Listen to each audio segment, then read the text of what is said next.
Welcome to this Wednesday edition of Market Mantra, the program in which we give you a complete update on the economic, business and stock market news of the day.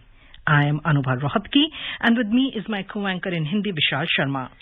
नमस्कार, market मंत्र में आप सभी का स्वागत। प्रतिदिन की तरह आज भी हम देश और दुनिया से आर्थिक, व्यापारिक और शेयर बाजार के ताजा समाचार आप तक लाएंगे और उन पर चर्चा भी करेंगे। चर्चा के लिए कार्यक्रम में आमंत्रित हैं आर्थिक विशेषज्ञ डॉक्टर यामिनी अग्रवाल। डॉक्टर यामिनी, नमस्कार, स्टूडियो में आपका स्वागत। नमस्कार, धन्यवाद। और सबसे पहले हेडलाइंस के साथ हैं Anubha Rohatgi. Thank you, Vishal. Union Cabinet approves production-linked incentive scheme of 19,500 crore rupees for high-efficiency solar panels.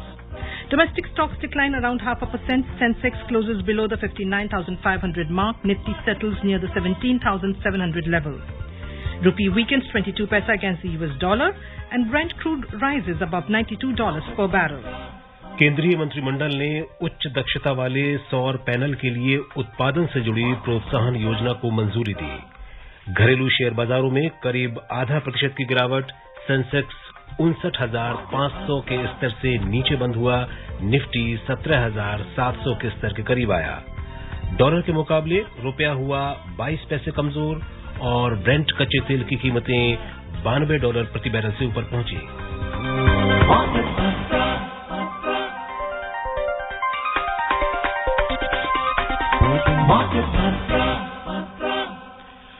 सबसे पहले बात केंद्रीय मंत्रिमंडल के आज फैसलों से जुड़ी खबर। केंद्रीय मंत्रिमंडल ने आज उच्च दक्षता वाले सौर पैनल के लिए उत्पादन से जुड़ी प्रोत्साहन योजना को मंजूरी दे दी। उच्च दक्षता वाले सौर पैनल में गीगावाट पैमाने की विनिर्माण क्षमता प्राप्त करने के लिए ये स्वीकृति दी गई है। सूचना और प्रसारण मंत्री अनुराग सिंह ठाकुर ने नई दिल्ली में संवाददाताओं को बताया कि गीगावाट पैमाने की विनिर्माण क्षमता हासिल करने के लिए 19,500 करोड़ रुपए खर्च किए जाएंगे। उन्होंने कहा कि इसका उद्देश्य उच्च दक्षता वाले सौर पैनल के विनिर्माण के लिए उपयुक्त पारिस्थितिकी तंत्र तैयार करना है। श्री ठाकुर ने कहा कि पारदर्शी चयन प्रक्रिया के माध्यम से सौर पैनल विनिर्माताओं का चयन किया जाएगा। उन्होंने कहा कि पूर्ण और आंशिक रूप से एकीकृत सौर पैनल की प्रतिवर्ष लगभग 65,000 मेगावाट विनिर्माण क्षमता स्थापित की जाएगी। श्री ठाकुर ने कहा कि लगभग 94,000 करोड़ रुपए का प्रत्यक्ष निवेश होगा। In another decision, the cabinet today also approved modifications in program for development of semiconductors and display manufacturing ecosystem. Mr. Thakur said there will be 50% incentives for semiconductor fabs across technology nodes as well as for compound semiconductors, packaging and other semiconductor facilities. जी doctor Yamini, आज जो ये सरकार का मंत्रिमंडल का फैसला है सौर पैनल की उच्च दक्षता वाले सौर पैनल के विनिर्माण के लिए उत्पादन से जुड़ी प्रोत्साहन योजना को मंजूरी दी है। पीएलआई स्कीम को गवर्नमेंट ने सरकार का काफी समय से इस बात पर जोर रहा है कि नवीन और नवीकरणीय ऊर्जा के विकल्पों को हम और अपने उसमें शामिल करें, इस क्षमता को बढ़ाएं। तो सौर पैनल का जो ये उच्च दक्षता वाले सौर पैनल की जो ये पीएलआई स्कीम को मंजूरी दी है सरकार ने, ये पीएलआई स्कीम से इस क्षेत्र को क्या फायदा पहुंचने वाला है? जी देखिए, पीएलआई स्कीम जो सरकार लेकर के आई है उसका प्रमुख कारण है कि भारत में ज्यादा से ज्यादा मैन्युफैक्चरिंग हो और मैन्युफैक्चरिंग के लिए काफी सेक्टर्स को आइडेंटिफाई किया गया है और उनको प्रोत्साहन दिया जा रहा है। भारत ने अपने आप को कमिट किया है क्लाइमेट चेंज को लेकर के और जिसके तहत रिन्यूएबल एनर्जी के जो लक्ष्य हैं उन्हें प्राप्त करने की कोशिश की जा रही है। उन्हीं लक्ष्यों में सोलर एनर्जी का जो इस्तेमाल है वो कोशिश की जा रही है कि ज्यादा से ज्यादा गीगाहर्ट्ज पे किया जाए। कोशिश ये भी की जा रही है कि जितने जल्दी से जल्दी हो सके उस टारगेट को अचीव किया जा सके ताकि ये जो हमारे कार्बन एमिशंस हैं उनको भी कम किया जाए। इसी के तहत कोशिश की गई है कि हाई प्रोडक्टिविटी वाले जो सोलर पैनल्स हैं वो लगाए जाएं और उनको प्रोत्साहन दिया जाए ताकि जो उनकी एफिशिएंसी है वो ज्यादा से ज्यादा मिल सके और लोगों को उसका फायदा हो सके। जैसे उसकी प्रोडक्शन बढ़ेगी वैसे वैसे एनर्जी के लिए हमें रिसोर्सेज मिलेंगे और हमारा जो क्लाइमेट चेंज के तरफ जो हमारा कमिटमेंट है वो धीरे धीरे पूरा होगा। And Yamini, here is also because right now all over the world there is this energy crisis that the whole world is experiencing because of so many factors.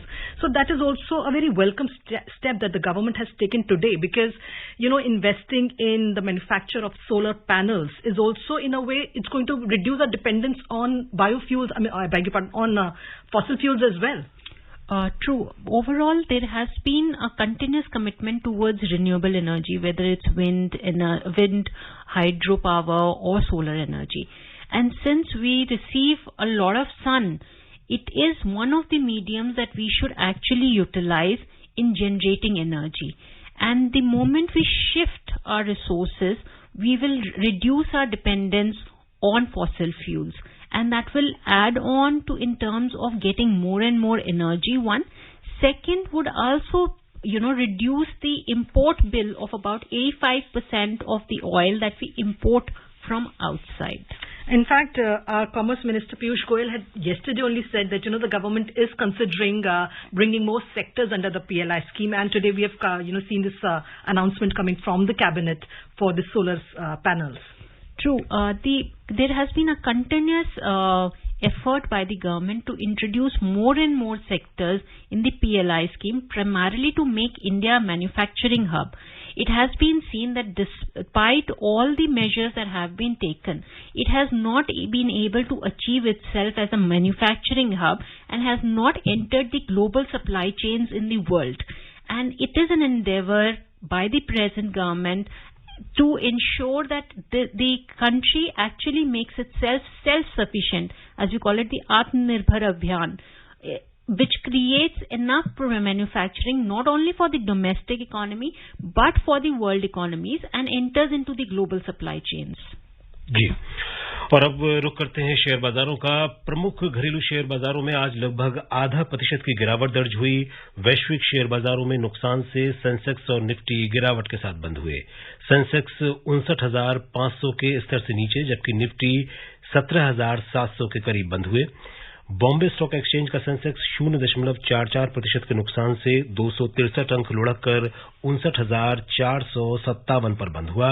National stock exchange का Nifty भी 98 अंक फिसलकर 0.55% नीचे 17,718 पर आ गया।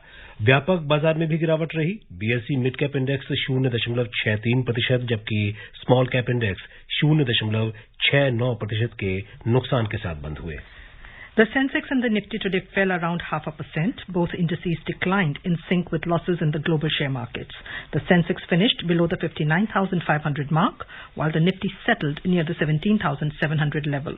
The Sensex lost 263 points or 0.44% to close at 59,457. The Nifty slipped 98 points or 0.55% to end at 17,718. In the broader market at the BSE, the mid-cap index declined 0.63% and the small-cap index ended 0.69% down. In the Sensex pack, 8 companies posted gains while 22 logged losses. Hindustan Unilever and ITC both climbed 1.6% each. Bajaj Finance gained 0.7% and Tech Mahindra surged 0.4%. On the other hand, IndusInd Bank tumbled 3.2%, Power Grid plunged 2.6%, and Ultratech Cement declined 2.4%. In sectoral indices at the BSE, all sectors logged losses except the FMCG sector, which posted a gain of 1.1%. The telecom sector lost 2.3%, power index declined 2.2%, commodities fell 2.1%, and capital goods tumbled 1.4%. The overall breadth of the BSE trade was negative, as shares of 1,282 companies gained while 2,176 fell. Shares of 129 companies remained unchanged. Yamini, we saw the last two sessions, the markets ended in green and almost at 60,000 level. But today we have seen a fall. What are the reasons for this? Well, one, the market is waiting for the Federal Reserve Bank's outcome in terms of its monetary policy. It is very much expected that to tame inflation, they are likely to raise the interest rates by 75 basis points. Many people and experts do believe that this has been factored into the market, but still there are jitters regarding that. Another factor that does play an important role is the Russia statement in terms of the escalation of the war with Ukraine. which creates geopolitical tensions. Also, the US statement with respect to the support that it offers to Taiwan also creates geopolitical tensions and the international divide, which is likely to lead to a more of an energy crisis in the world, as we have already seen the crude oil prices rising. The stagflation fears that are continuously going on with the 40-year high inflation and the recession that is setting in many economies, whether it's US, UK, Europe or China, they are all indicative of the difficult situation and the challenges that are there in the international economy. India continues to be a fastest growing economy, and because it is still dependent on its domestic consumption, the markets are still very stable and buoyant. So that adds to the stability in the market. But there are jitters because of these international activities. And being this is a global economy, so no economy in the world can remain, some untouched by what is happening around the world. You mentioned the US Fed, of course. The US Fed is likely in the next some hours from now, the US Fed will be announcing the rate hike, and by most expectations, it will be the third successive 75 basis point hike. But there are also some people who are saying that it could be a full percentage point. I mean, in fact, yesterday the Central Bank of Sweden raised the interest rates by 1 percentage point. What is your analysis? Well, I think the aggressive hike would continue, and 75 basis point is the most expected outcome. However, one would like to see how they project the inflation for future, primarily because the crude oil prices continue to be a matter of concern, especially because of the escalation of the war between Russia and Ukraine, and also the tensions that have escalated between China and Taiwan and other factors. So they may play an important role in terms of the overall inflation, and what would be their projections will define their stance for the monetary policy. So right now, since the escalations have not completely affected the crude oil prices, but the effect can be seen, not completely, but yes, the effect can be seen. So I do believe that they would be aggressive at 75 basis point. Nevertheless, one cannot completely rule out a 1 percentage point increase as well. Ji doctor, हमने यहाँ जानना चाहेंगे कि अगर हम बात करें दुनिया भर के केंद्रीय बैंक जिस तरीके से ये इन्फ्लेशन का दबाव पूरी दुनिया में देखा जा रहा है, उसके बाद दुनिया भर के केंद्रीय बैंकों ने एक जो ब्याज दरें बढ़ाने का जो एक ट्रेंड देखने को मिला, और हमारे यहाँ भी भारतीय रिजर्व बैंक ने भी ब्याज दरों में बढ़ोतरी की, और हो सकता है आने वाले समय में भी हो। क्या इन्फ्लेशन से निपटने के लिए ब्याज दरों में बढ़ोतरी ही एकमात्र उपाय है, या और भी उपाय किए जा सकते हैं? जी देखिए, काफी हद तक जब महंगाई के दर को कम करना होता है तो मॉनेटरी पॉलिसी और फिस्कल पॉलिसी दोनों का इस्तेमाल किया जाता है। लेकिन जब महंगाई दर बहुत ज्यादा बढ़ रहा हो तो एक शॉर्ट टर्म मेजर जिसे कहते हैं और जो इमीडिएट मेजर है उसके लिए मॉनेटरी पॉलिसी ज्यादातर अपनाई जाती है, जिसके अंदर ब्याज दर को बढ़ाना एक सबसे कामयाब तरीका माना जाता है। दूसरे तरीकों में जैसे सीआरआर है या एसएलआर बढ़ाना है वो भी माने जाते हैं। बैंक रेट को भी बढ़ाना एक तरीका माना जाता है। कोशिश ये भी की जाती है कि जो फिस्कल डेफिसिट है उसे कम से कम रखा जाए और उसका जो वेलफेयर स्कीम्स हैं गवर्नमेंट की या जो नॉन प्रोडक्टिव एक्सपेंसेस हैं उनको रिड्यूस किया जाए। कोशिश ये भी की जाती है कभी कभार कि जो फिस्कल मेजर्स हैं उसमें ज्यादा से ज्यादा खर्चा सरकार ना करे, ताकि जो सप्लाईज ऑलरेडी हैं वो प्राइवेट प्लेयर्स को या जो इंडिविजुअल्स हैं उनको अवेलेबल हो सके। यहाँ पे देखने की बात है कि जो महंगाई का दर है वो खास तौर पे उन कारणों की वजह से बढ़ रहा है जो एक ग्लोबल फिनोमिना है, जिसमें अंतर्राष्ट्रीय कारण है रशिया और यूक्रेन का क्राइसिस और जो एस्केलेशन अभी हुई है चाइना और ताइवान को लेकर के, जिसकी वजह से हमने क्रूड ऑयल प्राइसेस बढ़ती हुई देखी हैं। ओपेक भी अपनी सप्लाईज रिस्ट्रिक्ट करके बैठा है क्योंकि उसको कोविड के दौरान भी लॉसेस हुए हैं और अभी भी वो मुनाफा कमाना चाहता है। तो ये एक मुख्य कारण है महंगाई के।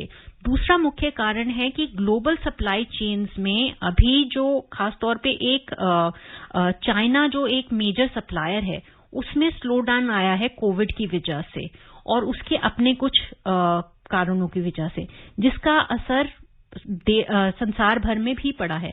तो ये एक पर्टिकुलर इकोनॉमी को लेकर के नहीं है, तो इसलिए मात्र जो कोशिश की जा रही है वो मनी सप्लाई को कंट्रोल करने की जा रही है, क्योंकि फिस्कल मेजर्स का ज्यादा इफेक्ट नहीं नजर आ रहा।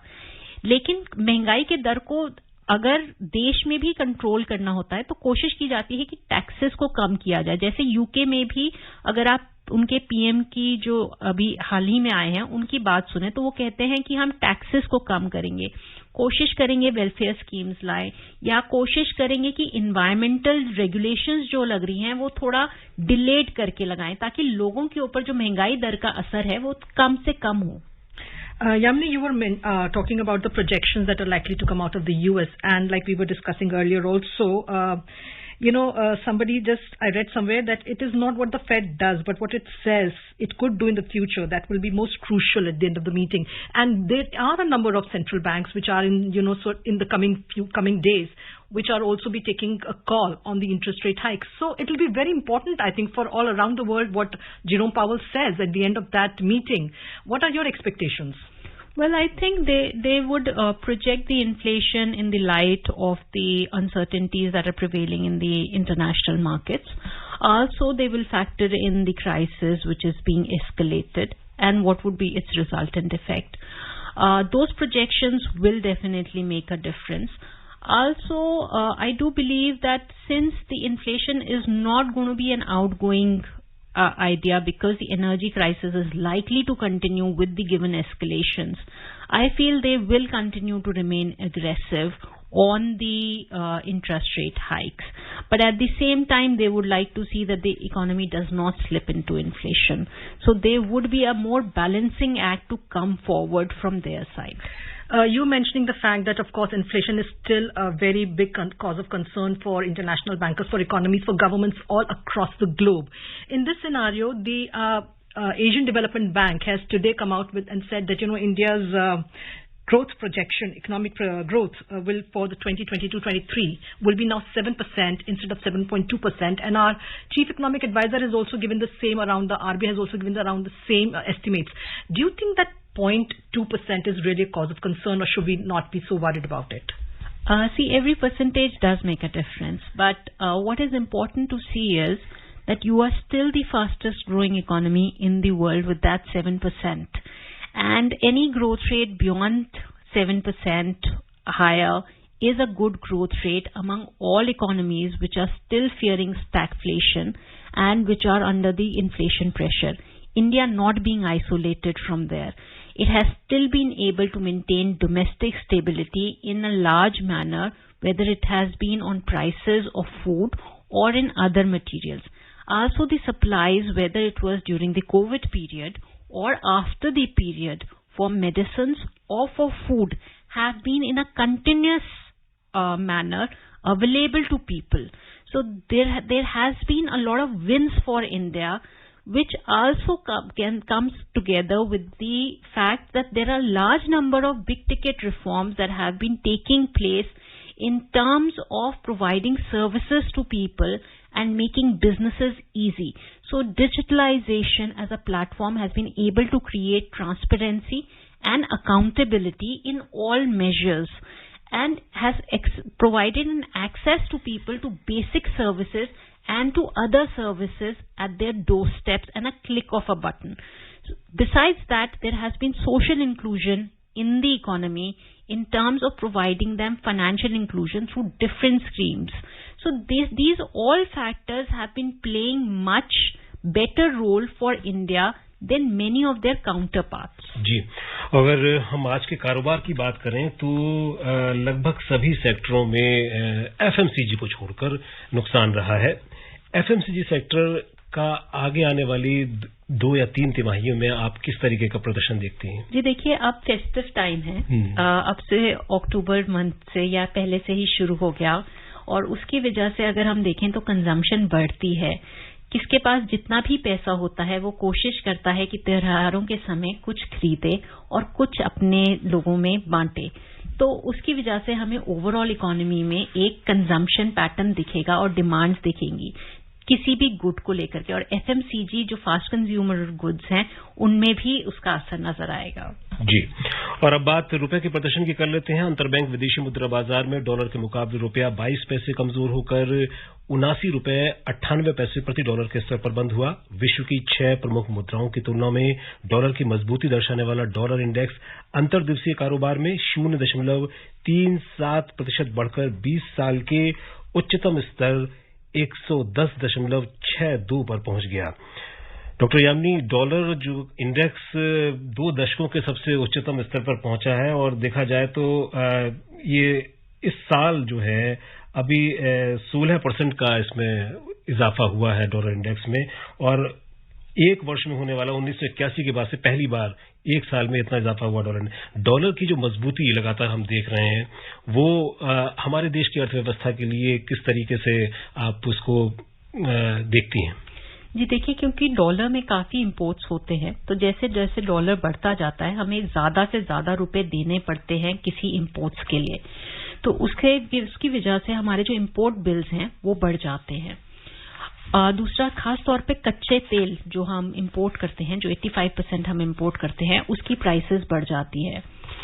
रुपए क्योंकि डेप्रिशिएट करेगा, उसका भी असर आपको सीधा पड़ेगा आपके करंट अकाउंट डेफिसिट के ऊपर और आपके महंगाई दर के ऊपर, जिसका असर एक आम आदमी की पॉकेट पे भी पड़ता है, क्योंकि उसके लिए हर एक चीज, चाहे वो खाद्य पदार्थ हो, चाहे वो पेट्रोल हो, डीजल हो या कोई और प्रोडक्ट खरीदना हो, वो सब महंगे होते जाते हैं। एक और चीज जो असर करती है, क्योंकि डॉलर बढ़ता है तो जो एफआईआई का जो रुझान है वो भी यूएस इकोनॉमी की तरफ ज्यादा हो जाता है हमारी इकोनॉमी को लेकर के, और इसका मुख्य कारण ये रहा है कि वहां के इंटरेस्ट रेट्स बढ़े हैं हमारे इंटरेस्ट रेट्स को लेकर। And at this point, let us go into a break. We'll be back after this break with Market Mantra. उपभोक्ताओं तक पहुंचने का सुलभ और सस्ता माध्यम है आकाशवाणी। आकाशवाणी के विभिन्न केंद्रों से कीजिए अपने उत्पादों और सेवाओं का प्रचार विज्ञापनों के माध्यम से। लोकल और राष्ट्रीय स्तर पर कीजिए अपने बिजनेस का विस्तार, क्योंकि आकाशवाणी में विज्ञापन बुकिंग हुई बहुत ही आसान। अब घर, दफ्तर या दुकान पर बैठे बैठे आप कर सकते हैं विज्ञापनों की बुकिंग। डायल कीजिए 870-001-4242। नंबर एक बार फिर नोट करें, 870-001-4242। कार्यक्रम मार्केट मंत्र में आपका फिर स्वागत है। अमेरिका में महंगाई पर नियंत्रण के लिए केंद्रीय बैंक फेडरल रिजर्व द्वारा ब्याज दरों में बढ़ोतरी की आशंका से अमेरिकी शेयर बाजारों में गिरावट के बाद आज एशियाई शेयर बाजारों में भी गिरावट का रुख रहा। हांगकांग का हैंगसेंग 1.8% लुढ़क गया, जापान का निकेई सूचकांक 1.4% टूट गया और दक्षिण कोरिया का कोस्पी 0.9% के नुकसान में रहा। चीन का शंघाई कंपोजिट इंडेक्स और सिंगापुर का स्ट्रेट्स टाइम्स दोनों 0.2% के नुकसान के साथ बंद हुए। यूरोपीय शेयर बाजारों में आज अंतर्दिवसीय कारोबार के दौरान बढ़त का रुख था। समाचार लिखे जाने तक लंदन का FTSE 100 0.9%, फ्रांस का कैक 0.2% और जर्मनी का डेक्स 0.1% की बढ़त के साथ कारोबार कर रहे थे।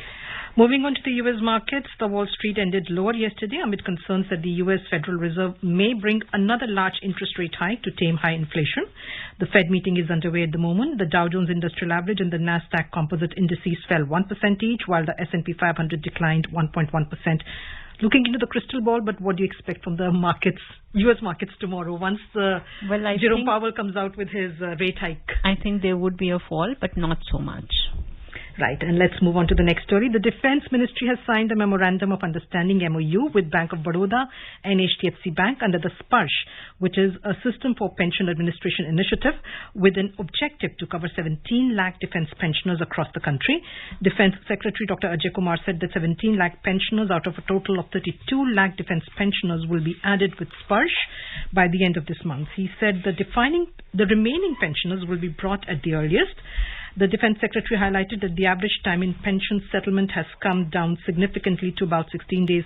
You were talking about the reforms, the various reforms that the government has been undertaking in the last few years, and this is yet, SPARSH is also one of the reforms too, and especially for the defence personnel. Well, it is for the armed forces that a platform has been provided for an easy sanction of their pensions, as well as to take care of any issues that may be related to the pensions.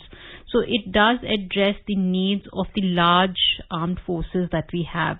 So whether it's Army, Navy, or Air Force, all of them are being provided with this platform to ensure that faster payments are made, faster sanctions are made, and they have reduced the number of days to 16 days in terms of granting the pension, which may have taken about 3 to 4 months earlier. So it is a relief to these people who have served the economy. Right. Moving on to commodities, Brent crude prices today jumped more than 1.5% after Russian President Vladimir Putin announced a partial military mobilization, escalating the war in Ukraine and raising concerns of tighter oil and gas supply in intraday trade. Brent crude was trading at $92.35 per barrel, while the WTI crude prices were at $85.65 per barrel. Yamini, we were discussing the oil prices earlier. You mentioned the OPEC Plus group, which has already, curtailed the production. The Iran nuclear deal doesn't seem to be, there seems to be no forward movement on that. So, for the near future at least, the Iranian oil doesn't seem to be, it doesn't look that it will come into the international market. Given the fact, then how the crude prices, what is the range price range that you see that? Well, I don't see a price range, but I do see that there would be some kind of a consensus which the world will have to come at, at a point where they would like to avoid this energy crisis, because it is causing an inflation in most of the economies and reducing the standard of living of most of the economies. It will have to be resolved at a faster pace, where either OPEC would be pressurized to increase the oil supplies, or the sanctions on Russia or the sanctions on Iran would have to be removed so as to improve the supplies, so that things can be taken care over at the world level.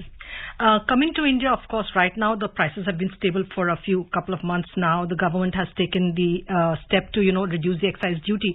But if the crisis continues, and if the Russia and Ukraine war conflict further escalates, and OPEC doesn't budge from its stance, what are the other steps that the government can take?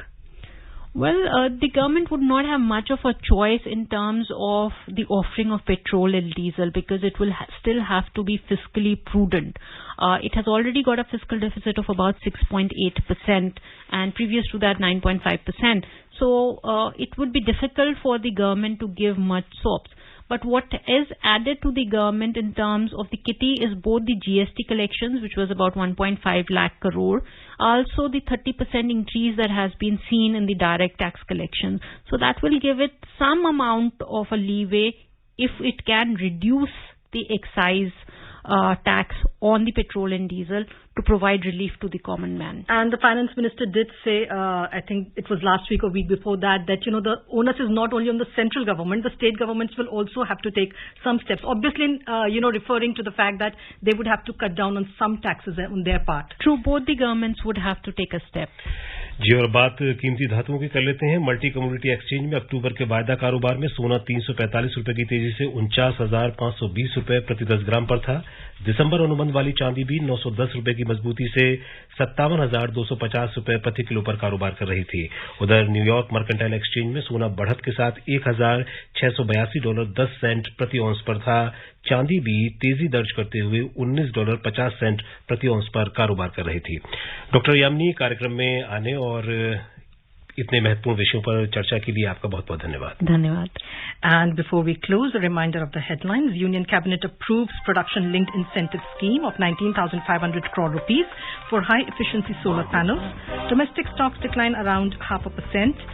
Sensex closes below the 59,500 mark. Nifty settles near the 17,700 level. Rupee weakens 22 paisa against the US dollar, and Brent crude prices rise above $92 per barrel. And that's it in this edition of Market Mantra. Namaskar. Namaskar.